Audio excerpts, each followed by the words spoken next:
जीवमजीवन दव्वं जिणवरवसहेण जैणणे दिट्ठं देविन्दविन्दवन्दं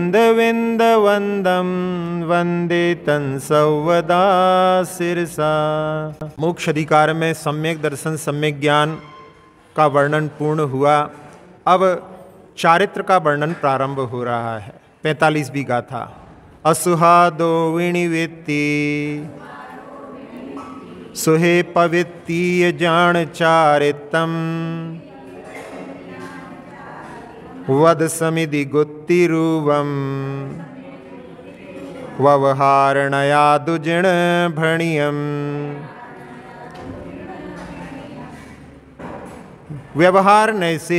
व्यवहारणया असुहादो विनिवृत्ति, अशुभ क्रियाओं से निवृत्ति यानी अशुभ क्रियाओं को छोड़ना, या यानी चा और सुहे पवित्ति और शुभ क्रियाओं में प्रवृत्ति रूप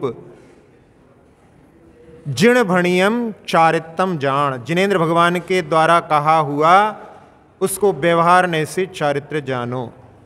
दु और वह चारित्र बद समिति गुप्ति रूपम, वह व्रत समिति और गुप्ति रूप होता है। तो व्यवहार चारित्र जो दिखलाई देता है, जिसमें अशुभ से निवृत्ति हुई है और शुभ में प्रवृत्ति है। लक्ष्य शुद्ध को प्राप्त करने का है, अशुभ से सीधे शुद्ध में नहीं जा सकते, इसलिए अशुभ को छोड़कर के पहले शुभ में आते हैं और शुभ में ही प्रकृष्टता प्राप्त करके शुद्ध को प्राप्त किया जाता है। तो जहाँ पाप को छोड़ा जाता है, जिसमें व्यसन भी, कषायें भी, पाप, इन सब से विरक्त हो जाना और उसके बाद में धार्मिक क्रियाओं में प्रवृत्त हो जाना। कई लोग होते हैं जो व्यसनों को छोड़ दिया, पापों को छोड़ दिया, लेकिन शुभ में प्रवृत्ति नहीं करते। तो क्या होता है, वापस जो है गाड़ी कब रिवर्स हो जाए कोई भरोसा नहीं। इसलिए पापों को छोड़ने के बाद में शुभ में प्रवृत्ति करना आवश्यक है। तो जो व्यवहार चारित्र होता है, जिसमें शुभ में प्रवृत्ति होती है और उसमें उस चारित्र के लिए बद समिति गुप्ति रूपम, 5 व्रत, 5 समिति और 3 गुप्ति रूप से 13 प्रकार का व्यवहार चारित्र होता है। अब 5 पापों में हिंसा को छोड़ दिया, अशुभ से बच गए, अब जो है शुभ में प्रवृत्ति करना है। रात्रि भोजन का त्याग कर दिया, अब दिन में भोजन करना, ये प्रवृत्ति भी। वैसे कोई एकासन करे, उपवास करे, उसका निषेध नहीं, लेकिन भोजन नहीं करो और शरीर में कोई परिवर्तन नहीं आए, दिन में आप जो भोजन करते नहीं दिख रहे हो, शरीर में परिवर्तन नहीं आ रहा है, और फिर भी कहो कि हम रात में भोजन नहीं करते हैं, तो कौन विश्वास करेगा। तो उसमें शुभ में प्रवृत्ति भी जरूरी है। रात्रि भोजन का त्याग केवल चातुर्मास के लिए कुछ लोगों ने किया था, और उस समय में ट्रेन में यात्रा करने से दूर रहे, नहीं तो उस ट्रेन में यात्रा करते थे, रात में भोजन करते थे, तो और उसके कारण में 500 से ज़्यादा लोग उस बॉम्ब ब्लास्ट से बच गए। तो धर्म ऐसा होता है, वो अपनी रक्षा करने वाला होता है। इसमें जो रात्रि में स्वयं भोजन नहीं कर रहा है, दूसरे को भी नहीं खिलाएगा। आपने तो छोड़ दिया लेकिन दूसरे को खिला रहे हो, तो अशुभ से निवृत्ति हुई, लेकिन प्रवृत्ति अभी कहाँ शुभ में हो रही है। लेकिन मजबूरी होती है, उस समय में मजबूरी में भी वहाँ पर यदि करना पड़े तो मन में ऐसा विचार करना कि हम ही ने इसको स्वीकार किया है। यदि उस समय में जब प्रस्ताव आ रहे थे उस समय में बच जाते तो इन पापों से बच सकते थे। तो उस समय में भी यदि मन में उसके प्रति यदि इस प्रकार का भाव रहेगा तो उससे भी कभी निवृत्ति हो सकती है। लेकिन हम ही जो है और गरम गरम बना करके खिला देते हैं, ऐसा करें तो उसमें जो है सोचते हैं आजकल टाइम क्या लगता है, आजकल की अच्छी फैसिलिटी हो गई है, तो आप उनके लिए और प्रोत्साहन दे रहे हो। 2 चीज़ों में पापों को देखेंगे आप कि एक व्यक्ति मजबूरी में रात में खा रहा है लेकिन रात में बनवा नहीं रहा है, उसको कम पाप लगेगा, और जो रात में खाता भी है और बनवाता भी है उसको ज़्यादा पाप लगेगा। तो ऐसे समझ करके अपने लिए अशुभ से बचना चाहिए। और पानी छान करके पीना, ये तो अशुभ से निवृत्ति हो गई। शुभ में प्रवृत्ति के लिए केवल छना हुआ पानी पीना ही नहीं, उस बिलछानी को भी उसके स्रोत तक पहुंचाना। अब महाराज जी हम लोग तो टंकी वाले हो गए हैं, अब कहाँ पर जो है कुएं से जल लाते हैं। जब कभी कुएं से जल लाते हैं तो उसको भंवर कड़ीदार बाल्टी के माध्यम से नीचे तल तक पहुंचाना चाहिए। और अपने घर में भी आप जहाँ पर प्रयोग करते हैं उसमें भी यदि टंकी का भी पानी प्रयोग करते हैं उसमें भी छान करके उसकी बिलछानी फिर उसी टंकी में डाल दो। कम से कम एक प्रक्रिया तो अपने लिए वहाँ पर याद रहेगी, उसका प्रयोग करने की भी परंपरा रहेगी। जब कभी अनुकूलता मिलेगी, टाँका आदि बनेगा तो पूरी तरह से भी अपना वो धर्म भी पालन हो जाएगा। तो अशुभ से निवृत्ति और शुभ में प्रवृत्ति, इसी प्रकार से सभी झूठ, चोरी, कुशील, परिग्रह आदि में भी वहाँ पर उनमें अशुभ से निवृत्ति करना और शुभ में प्रवृत्ति करना। साथ ही साथ में मन वचन काय की भी जो बुरी प्रवृत्तियां हैं उनसे बचना और अपने मन वचन काय को समीचीन रूप से उनका प्रयोग करना। इस प्रकार से जब पाप से बच जाते हैं और साथ साथ में शुभ में लगते हैं तो उसके माध्यम से अपने लिए शुद्ध की भी दृष्टि प्राप्त हो सकती है। उसमें शुभ में केवल जो बाहरी क्रियाएं हैं उनमें लगे हुए हैं वो नहीं, यहाँ पर जो आराधना का भी कार्य होता है, स्वाध्याय का कार्य होता है, उस सुप्रवृत्ति में लगेंगे तो शुद्ध को प्राप्त करने के लिए भी अपने लिए भाव प्राप्त होंगे। जहाँ पहले सबसे शुभ कार्यों में लगाते हैं तो उसमें काय को लगाना पड़ता है। जो कभी नहीं आया मंदिर उसको बड़ा संकोच होता है, तो उस समय में मन वहाँ पर तैयार नहीं होता। लेकिन जब अपना ऐसा बना लो कि चलना ही है, काय को लेकर के आओ। छोटे छोटे बच्चों को लेकर के जाते हैं और उन छोटे बच्चों को जब लाते हैं तो सबसे पहले उनको ढोक देने के लिए कहते हैं और ढोक देने के बाद में बोलते हैं कि बोलो नमोस्तु। तो ऐसे जो है बच्चों को पहले काय से बचने के लिए और बाद में धीरे धीरे उसका मन लगने लगता है। जैसे ही आप डिब्बी उठाते हो बच्चा जो है अपने दोनों हाथों को कि हमको भी चलना है। तो इस प्रकार से पहले काय, फिर वचन और फिर मन, ऐसे शुभ कार्यों में प्रवृत्ति होती है। और पाप कार्य जितने भी होते हैं उनमें प्रवृत्ति जो है सबसे पहले मन में होती है। फिल्म जाना है, मन में विचार आया, फ़ोन करके बुकिंग कर ली या मित्र को बोल दिया टिकट ले आना और उसके बाद में समय पर काय से वहाँ पर पहुँच गए।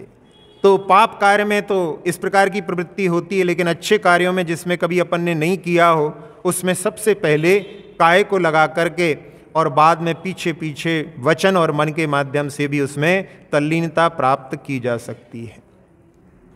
जहाँ व्यवहार चारित्र में 13 प्रकार का चारित्र बतलाया है, ये तो मुनियों का चारित्र कहलाता है, लेकिन ऐसा नहीं। जहाँ पर संयम की परिभाषा आचार्य शुभ चंद्राचार्य महाराज ने दी है, वहाँ पर अणुव्रतों को भी समिति के साथ में यदि पालन करते हैं तो वो संयम की श्रेणी में आता है, नहीं तो व्रत मात्र रहते हैं। यानी समितियों का पालन श्रावक के लिए भी करना चाहिए। आचार्य अमृतचंद्र स्वामी ने भी अपनी शक्ति के अनुसार जो मुनियों की चर्या है उस यहाँ पर कर सकें उनका जो है पालन करने का प्रयास करना चाहिए।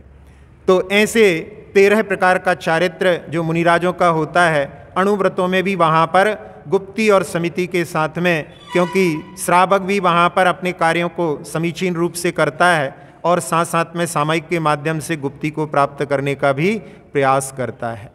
जहाँ 3 गुप्तियाँ और 5 समितियों के लिए आगम में अष्ट प्रवचन मातृका के नाम से संबोधित किया जाता है।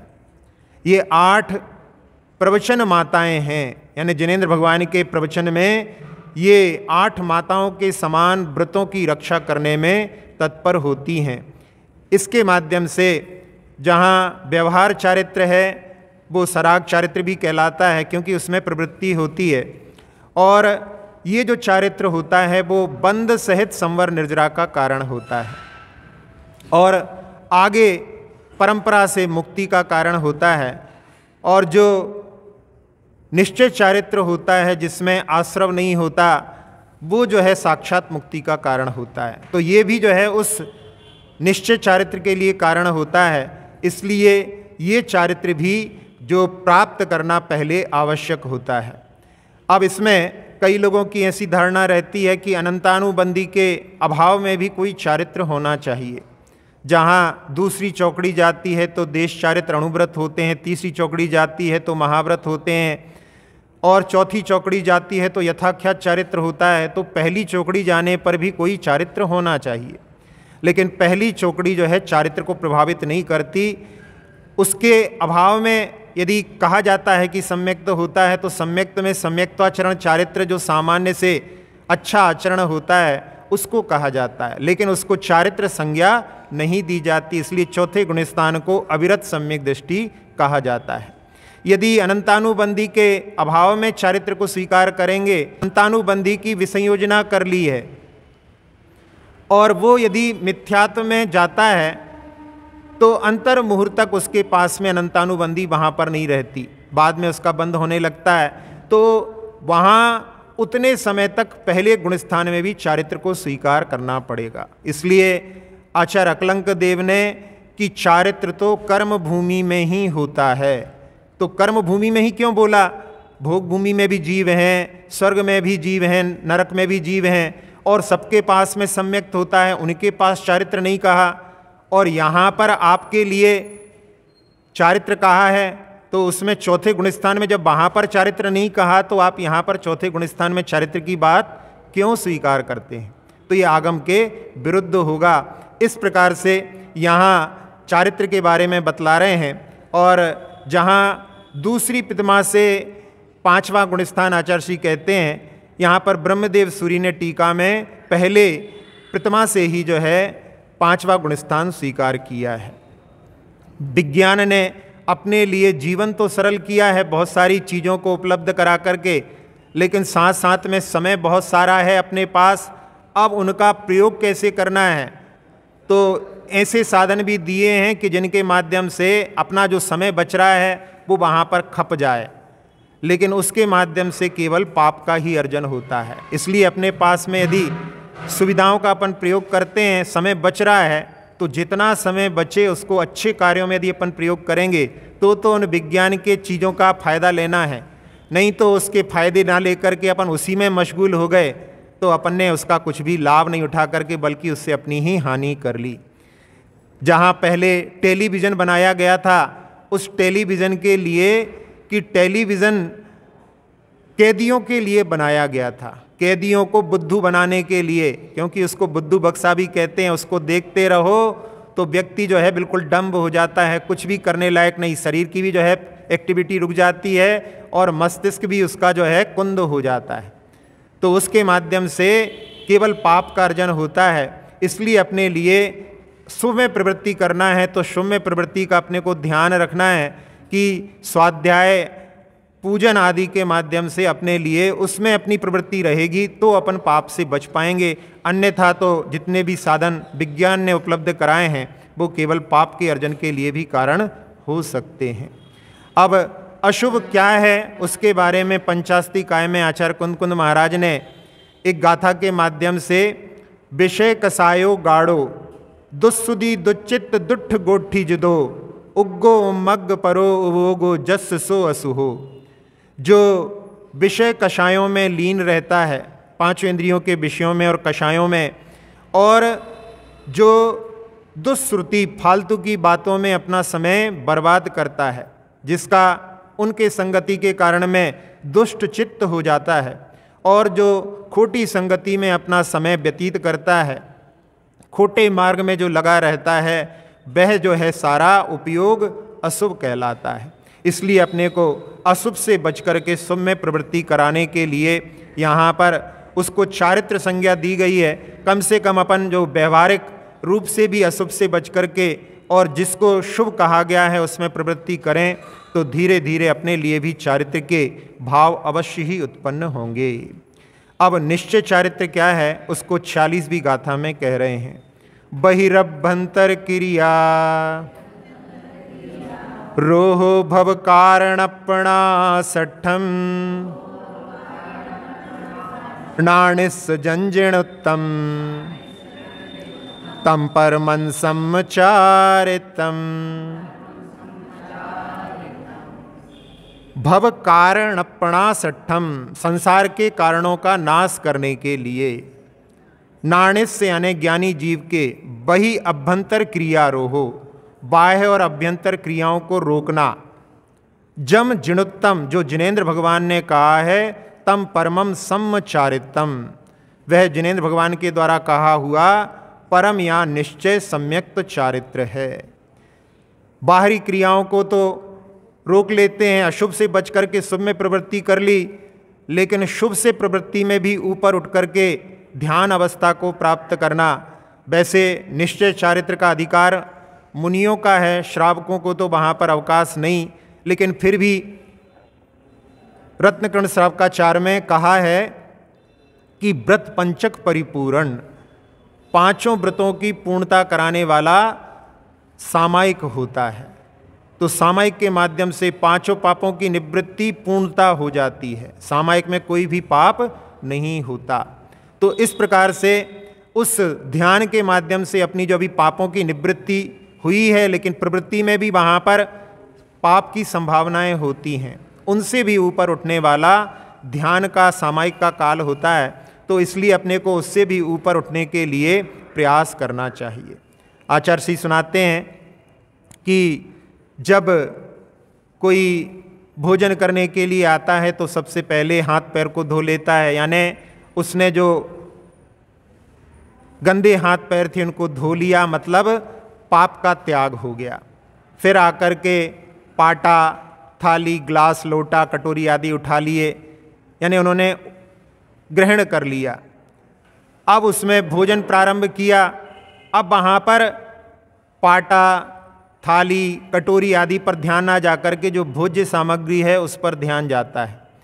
तो ये उपेक्षा कहलाती है, यानी हान, उपादान और उपेक्षा। पहले पाप का त्याग किया, फिर जो शुभ को ग्रहण किया, और साथ साथ में उससे भी ऊपर उठ करके जो उपेक्षा होती है, यानी उसमें ध्यान की भूमिका होती है। अब उसमें ही यदि वहाँ पर भोजन करते करते कि ये जो है थाली अच्छी नहीं है, ये कटोरी हमारी छोटी है, उसकी बड़ी है, इस प्रकार से यदि दृष्टि जाती है तो उसके माध्यम से जो लाभ लेना चाहिए था वो उपेक्षा का लाभ प्राप्त नहीं होगा। तो इसलिए उस ध्यान के लिए पाप को छोड़ करके पुण्य में प्रवृत्ति है, लेकिन पुण्य की प्रवृत्ति में भी जहाँ बीच बीच में आपके लिए बार बार कायोत्सर्ग के भी पूजा भी कर रहे हैं, तो भी उसमें बीच बीच में थोड़ा सा निवृत्ति का भी जो है स्वाद लेते रहना चाहिए। तो उसके माध्यम से अपन जो है सविकल्प दशा से निर्विकल्प दशा की ओर भी बढ़ने का प्रयास कर सकते हैं। अध्यात्म की परिभाषा आती है कि जो आत्मनि अवस्थिति इति अध्यात्म, अपनी आत्मा में निवास जो है वो अध्यात्म कहलाता है। बाहर की क्रियाओं में अध्यात्म नहीं होता।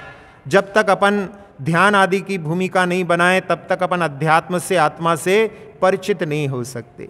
इसलिए अपने लिए उसके लिए भी प्रयास करना चाहिए।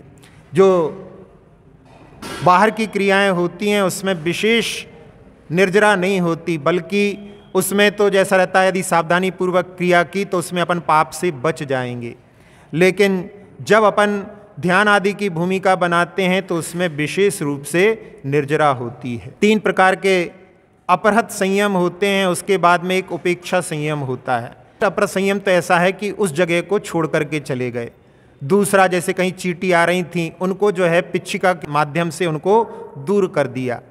और तीसरा जो है जघन्य अपरहत संयम में ऐसा होता है कि जहाँ पिच्छिका ना लेकर के और किसी माध्यम से उनको दूर किया जा सके। जैसे कभी कभी होता है आहार करते समय कोई चींटी, कोई ऐसे जो है मच्छर आदि हाथ के पास में आने लगते हैं, तो उस समय में फूंक आदि के माध्यम से उसको दूर करते हैं। तो वो जो है यानी पिच्छी का प्रयोग उस समय नहीं किया है, परिस्थिति ऐसी थी, लेकिन वो जो है जघन्य अपरहत संयम के अंतर्गत आता है। और उपेक्षा संयम जो होता है उसमें वो है वहाँ पर कि जहाँ बैठ गए तो बैठ गए, अब फिर उसमें कोई भी प्रतिकार नहीं होता। तो जो मुनिराजों का जो चारित्र होता है वो निश्चय चारित्र को प्राप्त करते हैं, लेकिन श्रावक भी अपनी योग्यता के अनुसार प्रतिदिन थोड़ा समय निकाल करके उन क्रियाओं से ऊपर उठने का प्रयास करना चाहिए।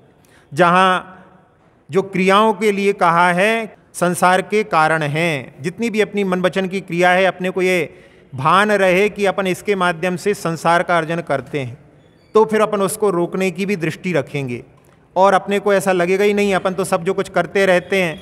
लेकिन एक दिन कहा था कि श्रीमद् राजचंद्र जो थे वो उस चिंतन के लिए कहते थे कि जैसे ही अपना पैर बिस्तर से बाहर निकलता है और पाप का मीटर चालू हो जाता है, तो ये यदि अपनी दृष्टि में रहेगा तो अपन उस मीटर को रोकने का भी प्रयास करेंगे। लेकिन अपनी दृष्टि यदि नहीं है तो अपन उस पर कहाँ पर विचार कर सकते हैं। तो इसलिए इसके माध्यम से यहाँ पर कि जितनी भी अपनी बाहर की क्रियाएं होती हैं वो भव का कारण होती हैं, और उनको छोड़ करके जब धीरे धीरे प्रयास करते हैं और उसमें मन के भी वहाँ पर कोई अपन विचार नहीं कर रहे हैं, लेकिन उपयोग वहाँ पर कर्मों के उदय से प्रभावित होता है, उसमें भी वहाँ पर उस बहाव में नहीं बहते, तब जाकर के अपन उससे भी जो है ऊपर उठ सकते हैं। उसका प्रयास अपन लोग भी कर सकते हैं। जहाँ शुद्धोपयोग में लीनता मुनिराज प्राप्त कर सकते हैं वो अपने लिए नहीं है, लेकिन फिर भी अपने लिए प्रयास तो अवश्य ही करना चाहिए। जब मन वचन काय की क्रियाएं रुक जाती हैं और जागृति होती है तब जो है निश्चय चारित्र होता है, ऐसा आचार्षी कहते हैं। क्रियाएं होती हैं वो शुभोपयोग की क्रियाओं में वो एकदम निस्सार नहीं होती, लेकिन जो सामायिक में जो ध्यान में उपलब्धि होती है वो सारभूत कहलाती है। आचार्य कहते हैं कि जैसे दूध में से क्रीम निकाल ली वो जो है शुद्धोपयोग है, लेकिन बिना क्रीम का जो दूध है वो शुभोपयोग है, और अशुभोपयोग तो विकृत दूध के समान होता है। ध्यान की बात चलती है, शिविर भी बहुत लगते हैं, वहाँ पर तो केवल श्वासों के आयाम के ऊपर, प्राणायाम के ऊपर ध्यान दिया जाता है या मन को कहीं पर केंद्रित करने के लिए कहा जाता है। लेकिन जिनागम में जहाँ ध्यान का वर्णन आता है वहाँ पर अपना उपयोग, जो ज्ञान दर्शन अपनी परिणति रहती है वो भी कर्मों से प्रभावित होती है, और उस प्रभाव को वहाँ पर दूर करने के लिए यानी अपने आत्मा के शोधन के लिए जो पुरुषार्थ ध्यान के माध्यम से होता है, ये आगे जो है ध्यान की निश्चय चारित्र जो है वो ध्यान के लिए ही यहाँ पर आगे का वर्णन आने वाला है, तो उसके लिए यहाँ पर कहा गया है। मुनि प्रशांत सागर जी महाराज ने एक उदाहरण के माध्यम से कि जो घड़ी होती है उसमें 3 कांटे होते हैं।